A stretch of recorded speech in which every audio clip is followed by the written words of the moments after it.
Hello students, how are you all? This is the sixth lecture of chapter number 2 of class 10 science, that is acids, base and salts.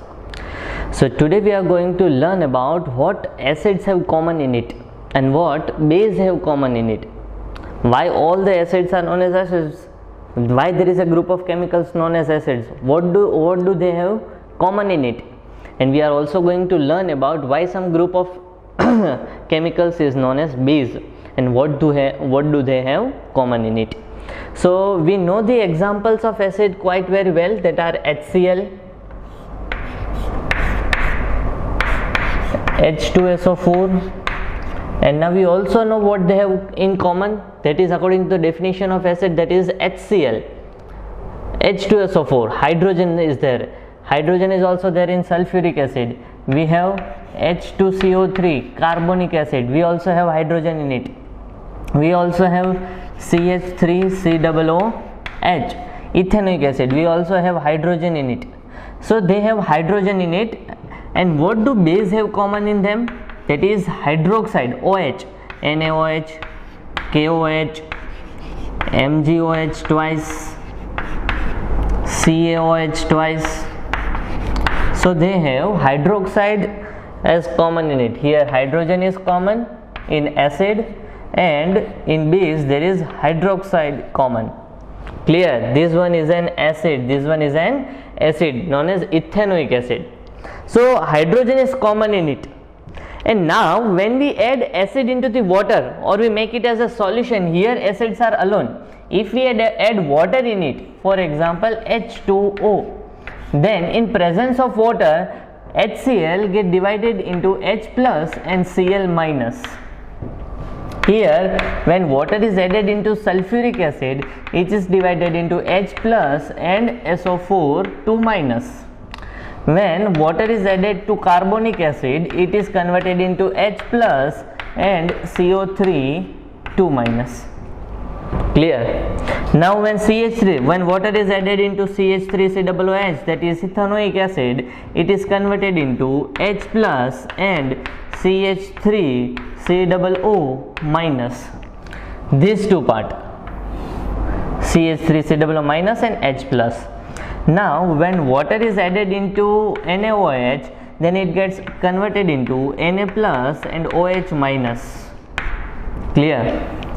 When KOH is added into the water or water is added into KOH, it gets converted into K plus and OH minus.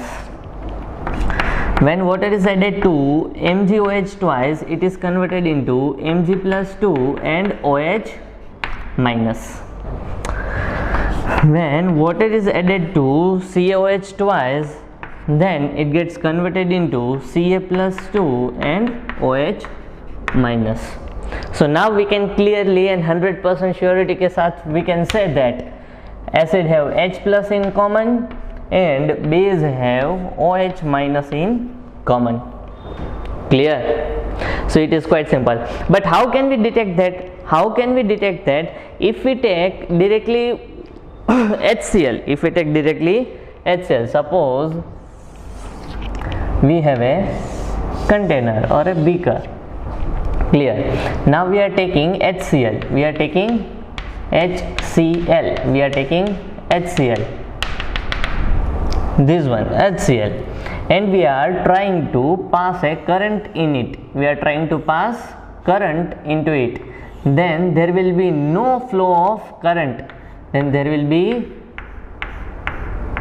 no flow of current. Current will not flow. Clear? But as and when we add water into it, the current starts flowing. Why? Because on adding water, it is converted into positive ions and negative ions. It means it gets ionized, and if ions are not present, then current will not flow. So first of all, it was HCl, it was intact. Hydrogen and chlorine molecules at ions were combined with each other. But as and when we added water into it, it gets divided, it gets dissociate. If HCl is dividing into H plus and Cl minus, then this process is known as dissociation, or ionization is known as ionization.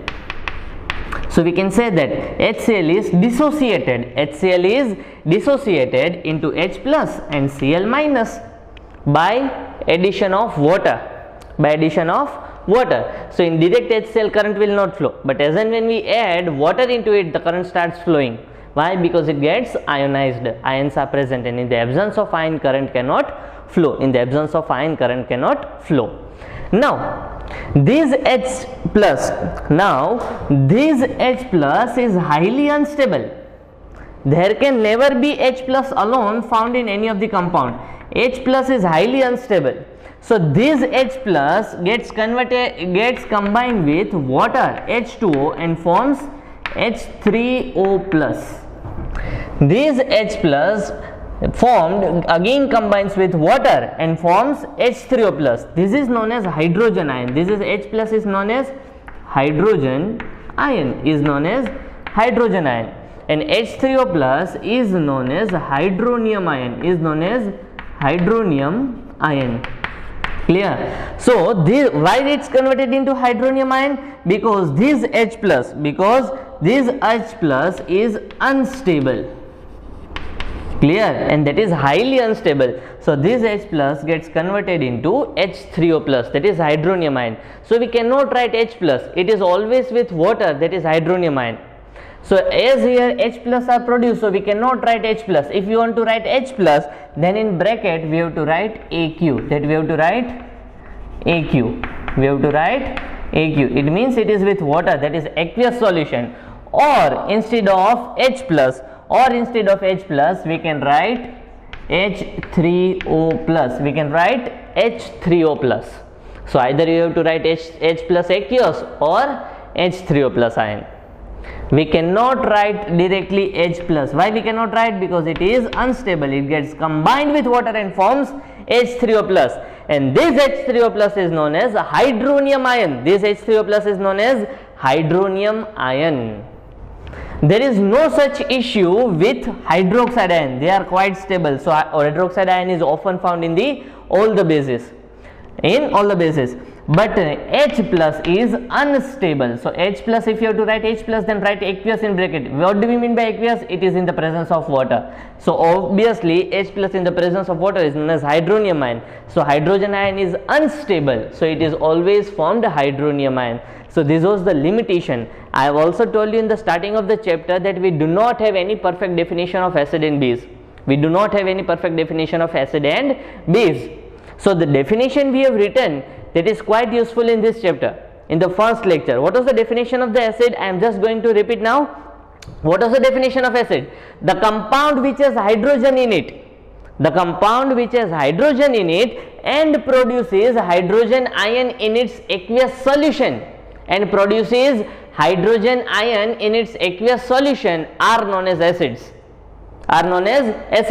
But now we came to know that hydrogen ion is unstable. So hydrogen ion can never be found in the aqueous solution of acids. So hydrogen ion cannot be found in the aqueous solution of acids. So which ion is found? Instead of hydrogen ion, hydronium ion is found in the aqueous solution of acids. So now instead of hydrogen ion, we will be saying hydronium ion. Clear? So that was the limitation of the definition that we have written in the first lecture. The definition was the compound which has hydrogen in it. Yes, acids do have hydrogen in it, and produces hydrogen ion in its aqueous solution. They cannot produce hydrogen ion. They do not have hydrogen ion. Why? Because this hydrogen ion directly gets combined with water and forms hydronium ion. So we cannot have hydrogen ion. Aqueous solution means solution with water. It means we are adding water into the HCl, then H plus is produced. Then again this H plus gets combined with H2 and forms hydronium ion, because water was already added into the solution. So this is unstable and hydronium ion is formed, beta. Clear? So now you know that this is not hydrogen ion, there will be always hydronium ion. But even though if you want to write H plus ion, then you have to write in bracket AQ, because it is always stable with the water. Without water alone, H plus ion cannot be stable. With water it forms hydronium ion. So either you have to write H3O plus ion or you have to write H plus ion. Why? Because H plus aqueous ion is equals to H3O plus. So these two are same. So you have to write either H plus aqueous or H3O plus. So that is one and the same thing. There is no such issue with the base. There is no such issue with the base.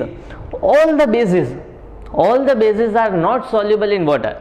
All the bases are not soluble in water. Most of the bases are soluble, but all the bases are not soluble in water. Clear? So another name of the base is alkali.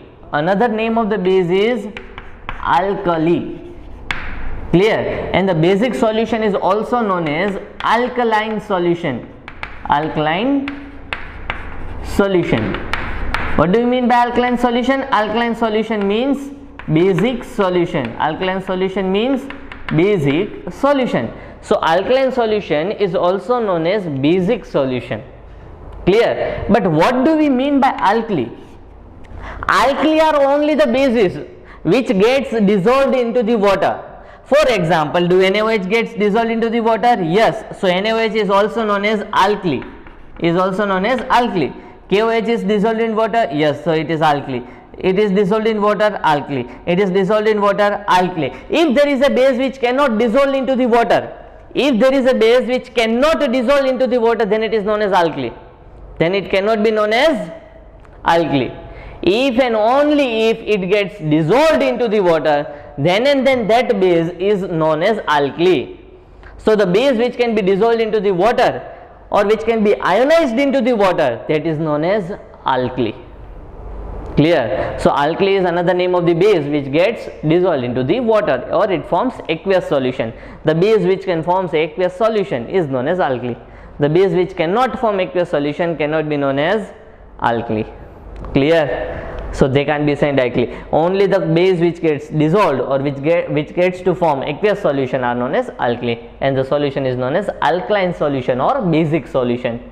Now these, either we are converting acid into the ions or we are converting base into the ions. See, we have converted acids and base into positive and negative ions. Positive ion, negative ion, positive, negative, positive, negative, positive, negative, positive, negative. So this process is known as ionization, as I said here. This process is known as ionization and forming the aqueous solution. These are the aqueous solutions of acids and base. NaOH is alone, then Na and OH are combined formed. When water is added, NaOH gets divided into Na plus and OH minus. This ionization form, this aqueous solution formed is always when we convert NaOH into Na plus and OH minus. It means when we convert any of the solution into the aqueous solution, then it is highly exothermic process. It is highly exothermic process. Exothermic means huge amount of heat is released. Exothermic means huge amount of heat is released. Either we add water into the acid or we add water into the base. Both of the acid or base releases huge amount of heat. Huge amount of heat. So either we add water into the acid or we add acid into the water, heat is released. Either we add base into the water or water into the base. It means ionization process. This process, conversion of HCl into H plus and Cl minus, is an exothermic process. Conversion of H2SO4 into H plus SO4 minus is an exothermic process. H2CO3 when gets converted into H plus and CO3 2 minus is an exothermic process. When CH3COOH is converted into H plus and CH3COO minus is an exothermic process, as well as the conversion of base into its aqueous solution. NaOH is converted into Na plus OH minus is an exothermic process. Similarly, each and every base when converted into positive and negative ion, it is an exothermic process. It means it always releases heat. It always releases heat. So and so it is known as exothermic process. Yes or no? So while performing the chemical reactions or while making the aqueous solutions of acid and base, always acid should be added to water. Not water should be added to acid. For example, we have taken a glass full of water. Now drop by drop, acid should be added to the water and with constant stirring. We should constantly stir the solution while adding the acid. First of all, we have taken the water and then we should add acid into it. Why? Because it is an exothermic process. As and when acid and water gets combined with each other, it forms the ions, and that is an exothermic process. When the aqueous solution is formed, it is an exothermic process. So large amount of heat is released. So always we have to add acid into the water. So first take glass full of or a beaker full of water, then add drop by drop acid into it and start constant stirring. Why? Because otherwise if you add large amount of acid into it, it will produce a large amount of heat. And because of the production of the large amount of heat, it can splash outside the beaker or outside the vessel. It can splash outside the water and can cause burn to us. So we should never add water into the acid. We should always add acid into the water. If we have taken acid into a beaker and then we are adding water, then thoroughly the whole acid will get ionized. Within a fraction of a second, the whole acid will get ionized, and so the large amount of heat will produce. And because of that heat, it may splash outside and can cause burn to us. Why? Because that splashing of acid can even drop on our skin or on our face or on any part of our body and can cause burn. Clear? So we should never add water into the acid. We should always add acid into the water, and that is also drop by drop, slowly. Clear? Not very fast. It should always be slowly or slowly. Clear? Why? Because it produces large amount of heat. It may even damage the vessel. If we add water into the acid, then large amount of heat will be produced and it can break the vessel. If it is a glass vessel, it is a test tube or it is a beaker or it is a funnel, then it can easily break, and obviously then it will cause very harm to us. So that is the thing which is common between acids and bases, and that is also the and we also learned about what is common in acid, then what is common in all the bases, and also we have learned what is common between acid and base. That ionization process of both the compounds, either it is acid or base, is an exothermic process. What is common in all the acids? That all they have hydrogen in it and produces hydronium ion in its aqueous solution. What is the common between base? That all the bases have hydroxide in it and produces hydroxide ion in its aqueous solution. Clear? Getting it? So it is quite simple, and this process is exothermic. It means it releases heat. So this is the common thing between acid and base. Thank you.